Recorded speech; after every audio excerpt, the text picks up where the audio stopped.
pour une nouvelle vidéo tuto d'Adèle. Aujourd'hui, nous allons nous poser la question: comment faire pour recevoir un assistant de langue au sein de mon établissement? Pour cela, il convient de se connecter en tant qu'établissement. Donc voilà, je suis sur mon espace établissement. Vous avez donc dans l'onglet établissement un rappel, bien sûr, de la description de l'établissement, la fiche signalétique, si on veut, de l'établissement, mais également le projet pédagogique. Ce projet se fait au niveau de l'établissement, donc c'est un projet qui est porté par l'ensemble de l'équipe éducative. Donc en faisant dérouler on va dire la page concernant l'établissement, vous allez arriver dans la partie projet pédagogique. On vous demande de décrire le projet, les objectifs visés, ce sont des documents, enfin on va dire des champs obligatoires, vous voyez la petite étoile rouge. Si vous avez l'intention de recevoir des assistants de différentes langues, langue anglaise, langue allemande, langue espagnole, vous pouvez spécifier pour chaque entrée. En langue anglaise, j'aimerais voilà, recevoir un assistant et qui va faire telle ou telle chose. En langue espagnole, donc en espagnol, hop là, espagnol, pardon, vous allez donc décrire, je vais y arriver, espagnol, vous allez donc décrire également le projet pour la langue espagnole, d'accord? Ensuite, vous allez sélectionner donc les langues étrangères qui sont enseignées au sein de votre établissement, donc tout ou partie, voilà, c'est au moins pour être en adéquation avec le projet que voilà, dont vous faites la publicité un petit peu au-dessus. Ensuite, vous avez les parties donc, qui concernent le partage, ici, le partage de l'accueil d'un assistant avec un autre établissement ou une autre école, c'est peut-être votre cas. Donc, on vous demande de nommer, simplement nommer, il n'y aura pas de lien qui sera fait avec un autre établissement.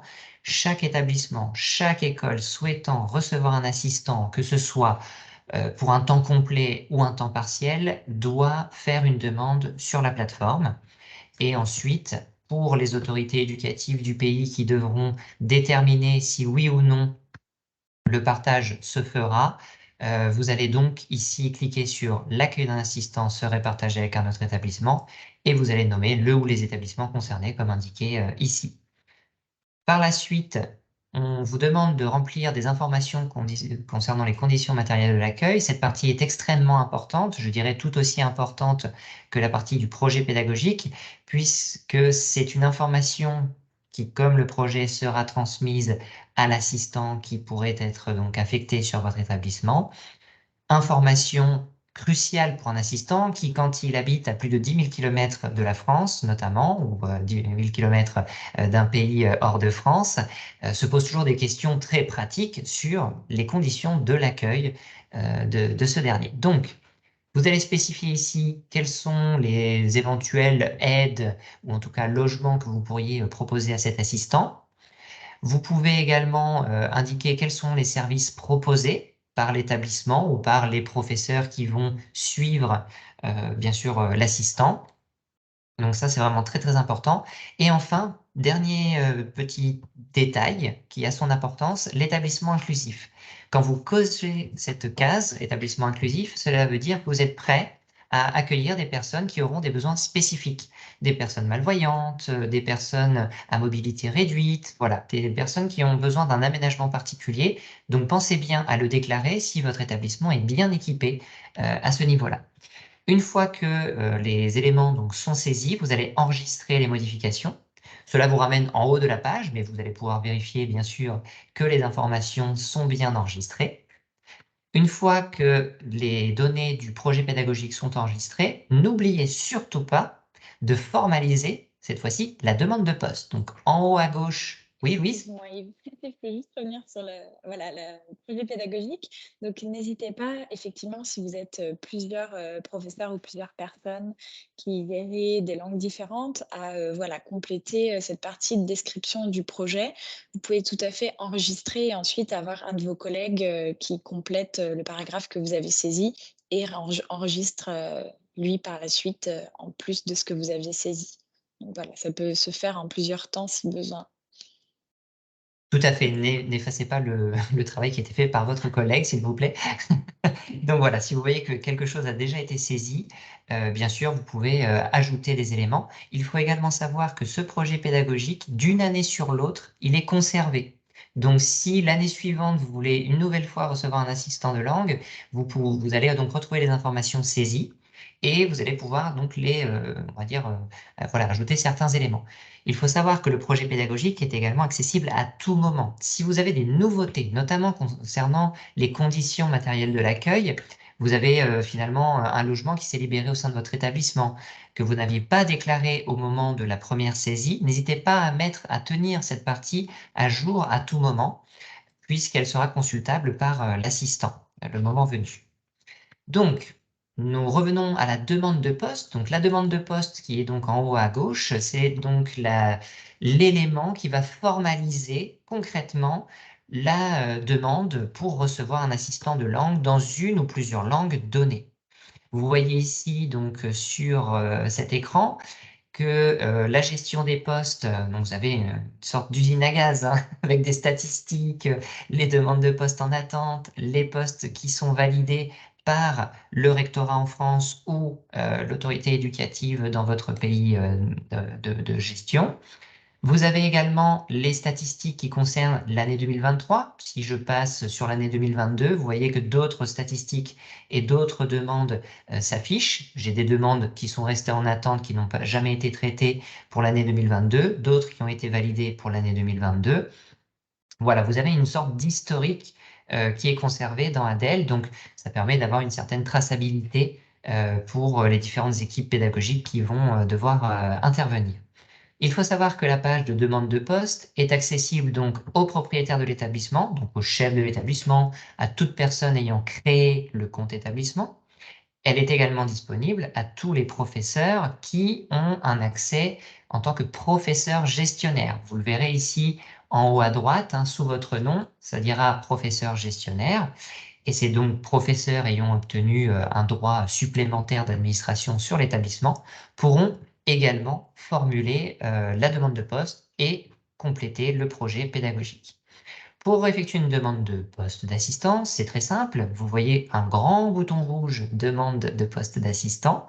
Si vous ne voyez pas ce bouton, cela veut dire que l'autorité éducative dans votre pays ou le rectorat en France a désactivé la possibilité, pour cette année en tout cas, de faire une demande d'assistant de langue. Si vous estimez qu'il y a peut-être eu une erreur à ce niveau-là, n'hésitez pas à contacter votre rectorat ou l'autorité éducative dans votre pays pour qu'il réactive le compte de l'établissement et vous permette de reformuler une nouvelle demande de poste. Je clique donc sur « Demande de poste d'assistant ». Je vais donc avoir un formulaire qui me permet de sélectionner la langue. Je vais demander un assistant de langue allemande. La durée d'accueil sera complète pour la majorité, on va dire, des pays. Hein, la durée sera toujours complète. Si elle est incomplète, cela n'est pas grave, hein, c'est une déclaration, c'est purement déclaratif. Vous allez déclarer également le nombre de classes concernées. Le domaine d'études. Donc, le domaine d'études, c'est celui de l'assistant. Si vous voulez un assistant qui a étudié de la biologie, par exemple, vous allez pouvoir le spécifier.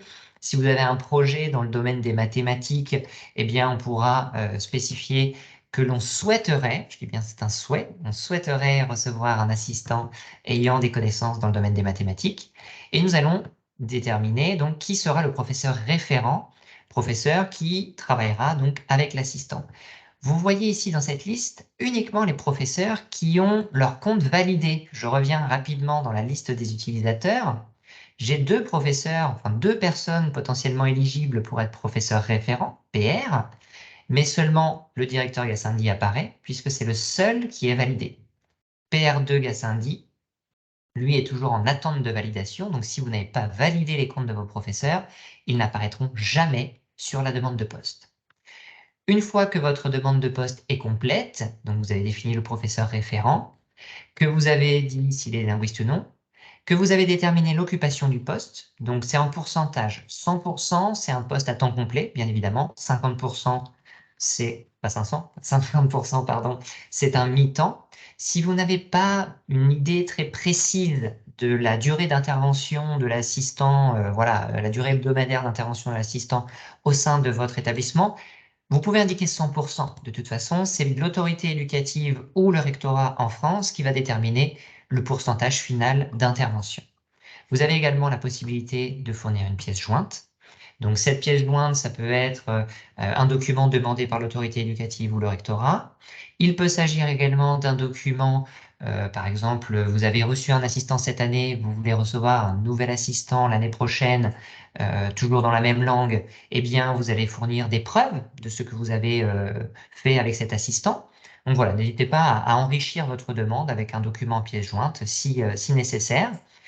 Et oui, Louise? Et si, par exemple, pardon, je reviens sur le professeur référent. Donc, actuellement, il y a uniquement, voilà, directeur Gassendi. Si je veux mettre un autre professeur, est-ce que je pourrais le changer plus tard?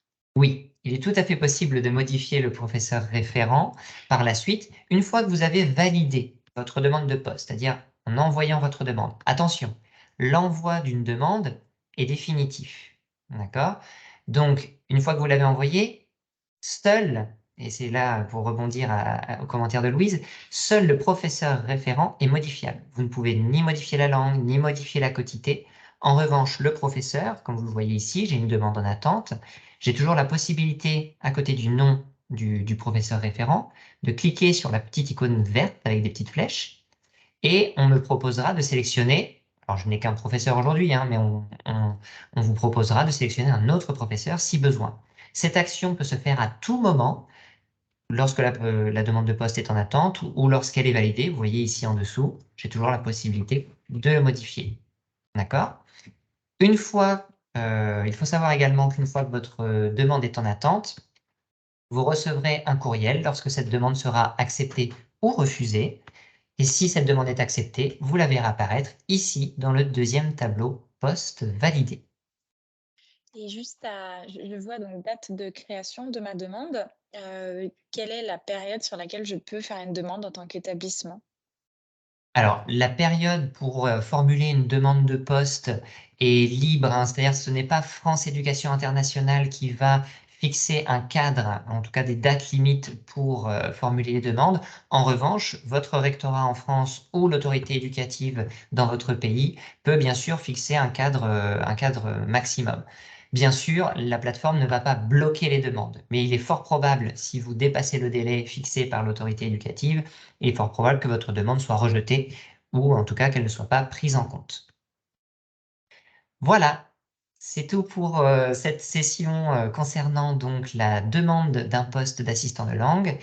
Voilà, si vous avez d'autres questions, n'hésitez pas à nous contacter. Merci beaucoup et à bientôt pour une nouvelle vidéo.